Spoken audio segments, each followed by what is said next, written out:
ಸಿದ್ದರಾಮಯ್ಯ ಅವರ 50 ಅಡಿ ಎತ್ತರದ ಕಂಚಿನ ಪ್ರತಿಮೆ ನಿರ್ಮಾಣಕ್ಕೆ ಪ್ಲಾನ್. ಅತ್ತ ರಸ್ತೆಗೆ ಹೆಸರು, ಇತ್ತ ತಲೆ ಎತ್ತಲಿದೆ ಮೂರ್ತಿ. ಹೌದು, ಒಂದೆಡೆ ಸಿಎಂ ಸಿದ್ದರಾಮಯ್ಯ ಹೆಸರು ಮುಡಾ ಹಗರಣದಲ್ಲಿ ಸಿಕ್ಕಿ ಹಾಕಿಕೊಂಡಿದೆ. ಸಿದ್ದರಾಮಯ್ಯ ಪತ್ನಿ ಪಾರ್ವತಿ ಸೇರಿದಂತೆ ಹಲವರು ಲೋಕಾಯುಕ್ತ ತನಿಖೆಯನ್ನ ಎದುರಿಸ್ತಾ ಇದ್ದಾರೆ. ಅತ್ತ ಇಡಿ ಅಧಿಕಾರಿಗಳು ಕೂಡ ಮುಡಾ ಕೇಸ್ನಲ್ಲಿ ಎಂಟ್ರಿಯಾಗಿ ತನಿಖೆಯನ್ನ ನಡೆಸ್ತಾ ಇದ್ದಾರೆ. ಇತ್ತ ಬಿಜೆಪಿ ಜೆಡಿಎಸ್ ಸಿದ್ದರಾಮಯ್ಯ ರಾಜೀನಾಮೆಗೆ ಆಗ್ರಹಿಸಿದ್ರೆ ಅವರ ಅಭಿಮಾನಿಗಳು ಕಾರ್ಯಕರ್ತರು ಮಾತ್ರ ಸಿದ್ದು ಬೆಂಬಲಕ್ಕೆ ನಿಂತಿದ್ದಾರೆ. ಇದರ ನಡುವೆ ಮೈಸೂರಿನಲ್ಲಿ ರಸ್ತೆಯೊಂದಕ್ಕೆ ಸಿದ್ದರಾಮಯ್ಯ ಅವರ ಹೆಸರನ್ನ ಇಡೋದರ ಬಗ್ಗೆ ನಿರ್ಧಾರ ಮಾಡಲಾಗಿತ್ತು. ಇದೀಗ ಸಿದ್ದರಾಮಯ್ಯ ಅವರ 50 ಅಡಿ ಎತ್ತರದ ಕಂಚಿನ ಪ್ರತಿಮೆ ನಿರ್ಮಾಣಕ್ಕೆ ಪ್ಲಾನ್ ನಡೆದಿದೆ ಅನ್ನುವಂತ ಮಾಹಿತಿ ಲಭ್ಯವಾಗಿದೆ. ಹೌದು, ಬೆಳಗಾವಿಯಲ್ಲಿ ಮುಖ್ಯಮಂತ್ರಿ ಸಿದ್ದರಾಮಯ್ಯ ಅವರ 50 ಅಡಿ ಎತ್ತರದ ಕಂಚಿನ ಪ್ರತಿಮೆ ಸ್ಥಾಪಿಸುವುದಕ್ಕೆ ನಿರ್ಧಾರ ಮಾಡಲಾಗಿದೆ. ಈ ಬಗ್ಗೆ ಸರ್ವೋದಯ ಮುಖಂಡ ಪಂಚಾಕ್ಷರಯ್ಯ ನೀಲಕಂಠಯ್ಯ ಗುಣಾಚಾರಿ ಎಂಬುವರು ಮಾಹಿತಿಯನ್ನ ಕೊಟ್ಟಿದ್ದಾರೆ. ಸುದ್ದಿಗೋಷ್ಠಿ ನಡೆಸಿ ಮಾತನಾಡಿದಂತಹ ಅವರು 1 ಕೋಟಿ ವೆಚ್ಚದಲ್ಲಿ ಸಿದ್ದರಾಮಯ್ಯ ಪ್ರತಿಮೆಯನ್ನ ನಿರ್ಮಿಸೋದಕ್ಕೆ ಯೋಚಿಸಲಾಗಿದೆ ಅನ್ನುವಂಥದ್ದನ್ನ ತಿಳಿಸಿದ್ದಾರೆ.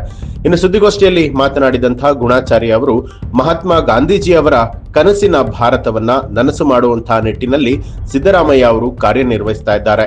ಸರ್ವೋದಯ ಸಮಾಜ ರಚನೆಯ ಹರಿಕಾರ, ಹಿಂದುಳಿದ ವರ್ಗಗಳ ಅಗ್ರ ನಾಯಕ ಸಿದ್ದರಾಮಯ್ಯ ಅವರಿಗೆ ಪ್ರತಿಮೆ ನಿರ್ಮಾಣದ ಮೂಲಕ ಗೌರವವನ್ನ ಸಲ್ಲಿಸಲಾಗ್ತಾ ಇದೆ ಅಂತ ಹೇಳಿದ್ರು.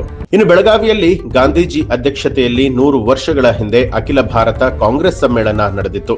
ಈ ನೆನಪಿನಲ್ಲಿ ಗಾಂಧೀಜಿ ಪ್ರತಿಮೆ ಅನಾವರಣಗೊಳಿಸುವಂತಹ ಕೆಲಸವನ್ನ ಸಿದ್ದರಾಮಯ್ಯ ನೇತೃತ್ವದ ರಾಜ್ಯ ಸರ್ಕಾರ ಮಾಡ್ತಾ ಇದೆ.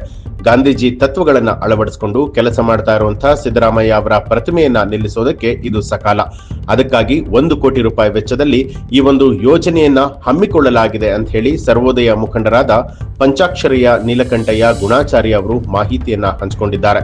ಇನ್ನು ಮೈಸೂರಿನ ಪ್ರಮುಖ ರಸ್ತೆಗೆ ಸಿಎಂ ಸಿದ್ದರಾಮಯ್ಯ ಅವರ ಹೆಸರನ್ನ ಇಡೋದಕ್ಕೆ ಮೈಸೂರು ಮಹಾನಗರ ಪಾಲಿಕೆಯಿಂದ ತೀರ್ಮಾನ ಮಾಡಲಾಗಿದ್ದು, ಇದೀಗ ಪಾಲಿಕೆಯ ಈ ತೀರ್ಮಾನ ವಿವಾದಕ್ಕೂ ಕೂಡ ಕಾರಣ ಆಗಿದೆ.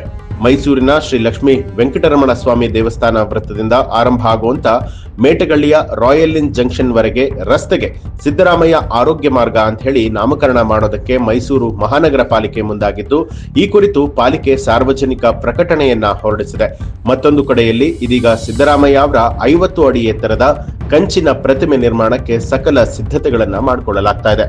ಈ ಒಂದು ಮಾಹಿತಿ ನಿಮ್ಗೆ ಇಷ್ಟ ಆಗಿದ್ರೆ ನಿಮ್ಗೆ ಏನನ್ನಿಸ್ತು ಅನ್ನೋದನ್ನ ಕಮೆಂಟ್ ಮಾಡಿ ತಿಳಿಸಿ. ಹಾಗೆ NCIB ಟೈಮ್ಸ್ ಮೀಡಿಯಾ ಚಾನೆಲ್ ಅನ್ನ ಸಬ್ಸ್ಕ್ರೈಬ್ ಮಾಡಿ, ಬೆಲ್ ಐಕಾನ್ ಒತ್ತಿ.